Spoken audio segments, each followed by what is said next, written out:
Thank you for joining to this short video about quick tips for discharge summary. You know that discharge summary is critical for transition of care.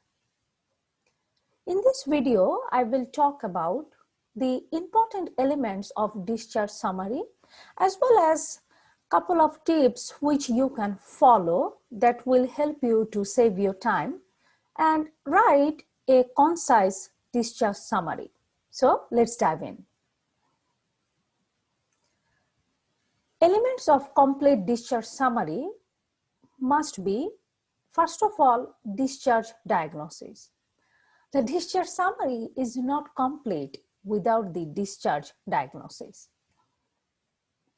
Imagine yourself if you, the primary care physician or the resident physician in a community clinic, if the discharge summary doesn't include the discharge diagnosis, you will not be able to know completely that what exactly happened during the patient hospital course.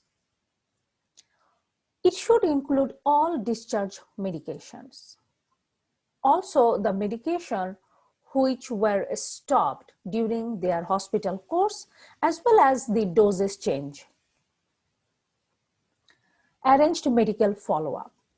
It is very important to document and schedule the patient's follow-up both with primary care physician and subspecialists.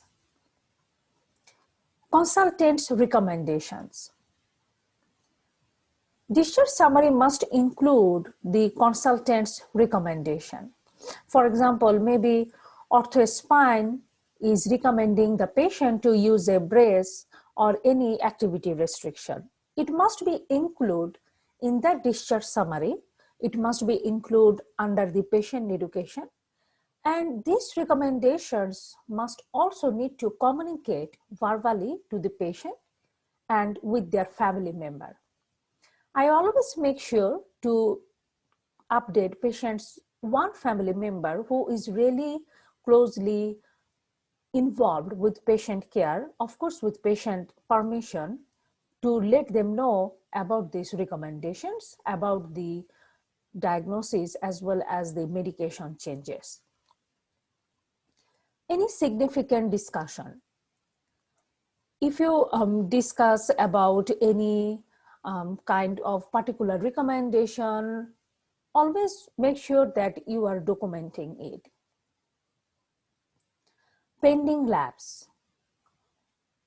Sometimes the patient get lab test ordered, but those are still pending when they go to the home.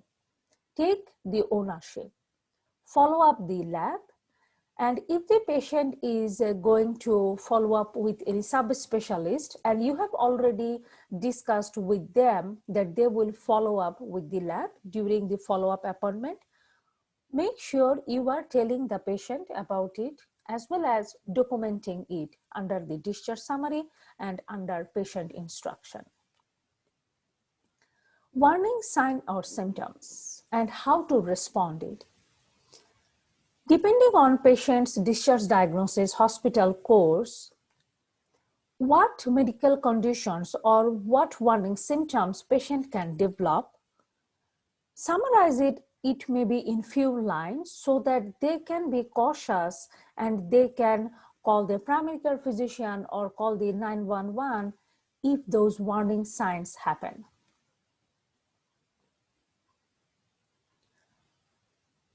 This is one of the very important tips for discharge summary. Always complete discharge summary on the day of the discharge. I completely understand you are busy, you are discharging a lot of patient you have to write progress note. Believe me, it can be done, and I promise it is much faster when the information is fresh in your mind.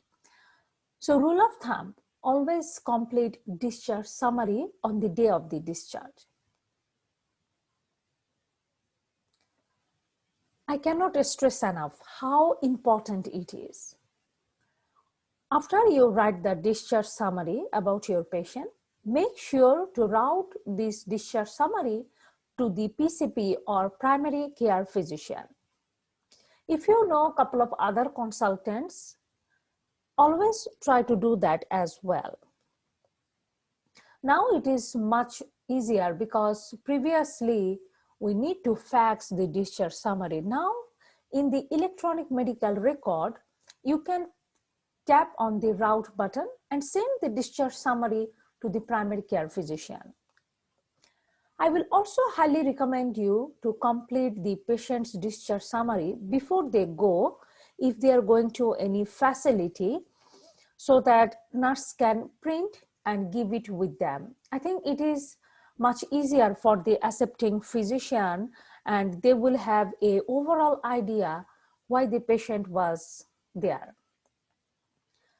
Another tip, if the patient is going to another state, sometimes it happens, I work in a tertiary care center, we get a lot of referral if the patient is going very far, or maybe now the patient is going to another state. Complete the discharge summary before the patient is going and ask the nurse to print out the discharge summary with them. Believe me, that's what you would want if this is for your loved one. It is critically important to document all the therapeutic procedures and if there is any complication. You do not need to document the whole surgery report, the whole procedure report. However, try to make it concise and make sure all the important events are there. Start practice to write a concise discharge summary from now. Believe me, it will save a lot of time. Keep in mind, this is called discharge summary, not the discharge history. So it needs to be concise so that other physicians can read it as well as get all the information they need to know about that patient hospital course. You do not need to regurgitate the whole H&P. The truth is, the more we practice, the more we progress. I hope you will find all these tips about the discharge summary helpful. I wish you the best, and please like this video, subscribe to this channel, and I will see you in the next video. Take care.